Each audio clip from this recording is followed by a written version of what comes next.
বাংলাদেশ জাতীয়তাবাদী দল বিএনপি কর্তৃক আয়োজিত বাংলাদেশ জাতীয়তাবাদী দল বিএনপির ৪৬তম বিএনপির প্রতিষ্ঠা বার্ষিকী উদযাপনকে কেন্দ্র করে প্রস্তুতিমূলক এই অনুষ্ঠানের সম্মানিত সভাপতি আমাদের প্রিয় চোদ্দাবাদন উল্লাপাড়া উপজেলা বিএনপির আহ্বায়ক আব্দুল ওয়াহাব সাহেব, মঞ্চে উপস্থিত রয়েছেন উল্লাপাড়া উপজেলা বিএনপির সদস্য সচিব আমাদের প্রাণপ্রিয় নেতা জনাব আজাদ হোসেন আজাদ ভাই সহ যুবদল, ছাত্রদল, স্বেচ্ছাসেবক দল, শ্রমিক দল, মৎস্যজীবী দল এবং সকল অঙ্গ সংগঠনের নেতৃবৃন্দ এবং আমার মঞ্চের সামনে উপস্থিত রয়েছেন আমার সম্মানিত ইউনিয়ন বিএনপির সভাপতি, সম্পাদক মন্ডলী এবং অন্যান্য দলের সদস্যবৃন্দ। আমি উল্লাপাড়া উপজেলা যুব দলের পক্ষ থেকে জানাই সংগ্রামী সালাম, আসসালামু আলাইকুম।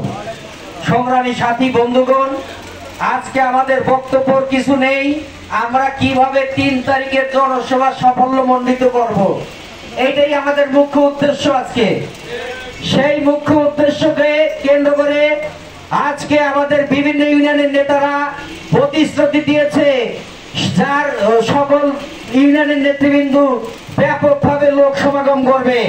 কারণ আমাদের এই ব্যাপকভাবে লোক সমাগম না করতে পারলে ইকবাল হাসান মাহমুদ টুকু ভাইয়ের কাছে আমরা ছোট হয়ে যাব, আমরা রুমানা মাহমুদের কাছে ছোট হয়ে যাব, সাইদুর রহমান বাচ্চু ভাইয়ের কাছে ছোট হয়ে যাব।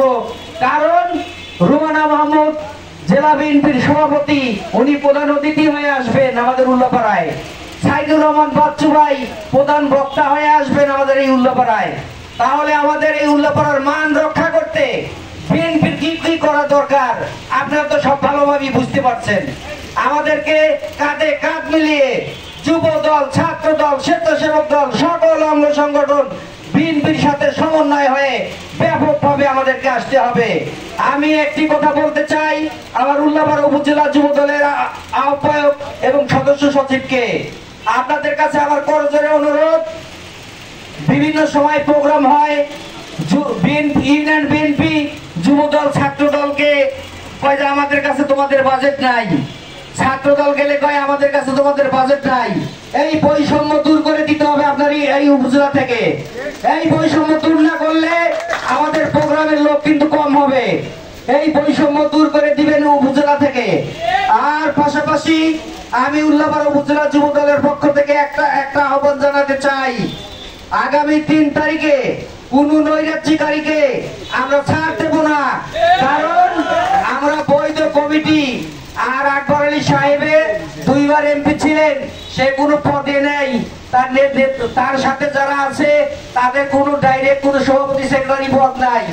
আমরা তারপরেও তাদেরকে আহ্বান করব, আকবর আলী সাহেবের আপনার বয়স 95 বছর, আপনি আবার এমপি হবেন, খুব ভালো কথা। জেলা বিএনপি আছে, উপজেলা বিএনপি আছে, তাদের সাথে এসে সমন্বয় হন, হয়া আপনি বলেন যে আমি মিটিং মিছিল করব, আমাকে একটু সুযোগ দেন। আপনি তা না করে দলের শৃঙ্খলা ভঙ্গ করে আপনি আপনার স্টাইলে আপনি চালাবেন, তা হবে না। 17 বছর আপনি 16 বছর কারোর পাশে দাঁড়ান নাই, হাজার হাজার নেতা কর্মী রাস্তায় রাস্তায় চোরার ভিতরে শুয়ে থাকছে, মামলা খাইছে, জেল খাইছে, কাউকে 1 টাকা দিয়ে আপনি সহযোগিতা করেন নাই।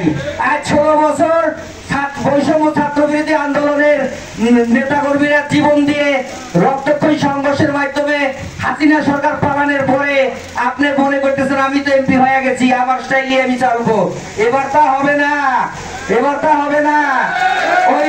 ওই আপনার নাতি বাবু আর ইসমাইল ছিল সব প্রধান, যে টাকা